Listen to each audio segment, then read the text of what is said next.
Irina a du mal à croire ce que Pavel vient de lui révéler. Mourant, il parvient néanmoins à lui montrer un papier qui semble prouver qu'il est son père. Car après l'avoir lu, Irina se met à implorer en ukrainien avant d'appeler les secours. Transporté d'urgence à l'hôpital, Pavel est dans un état critique qui nécessite plusieurs interventions. Avant qu'il ne soit emmené au bloc, Irina révèle à Léa qu'il est son père et demande à la Toubib de garder le secret. Au même moment, au Mistral, Luna et Bauer sont chacun de leur côté attablés en terrasse. Babette vient prévenir Luna qu'Andrés vient d'être admis en urgence à Marseille-Est. Bauer craint qu'Irina soit derrière tout ça et propose à Luna de l'emmener à l'hôpital.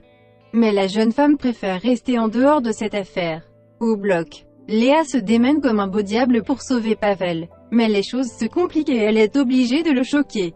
Après plusieurs essais infructueux, Babette dit à sa fille qu'elle s'acharne inutilement. « Si c'est ce que tu penses, sors de mon bloc », lui rétorque sèchement Léa avant de ramener Pavel à la vie.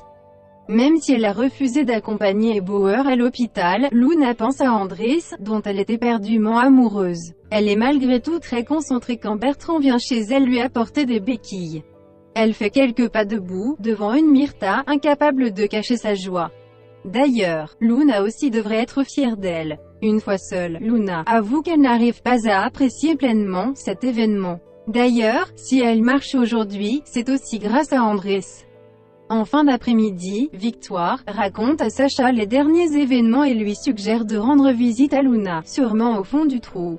À cet instant, elle regarde dehors et aperçoit justement Luna debout sur ses deux jambes, soutenue par ses béquilles.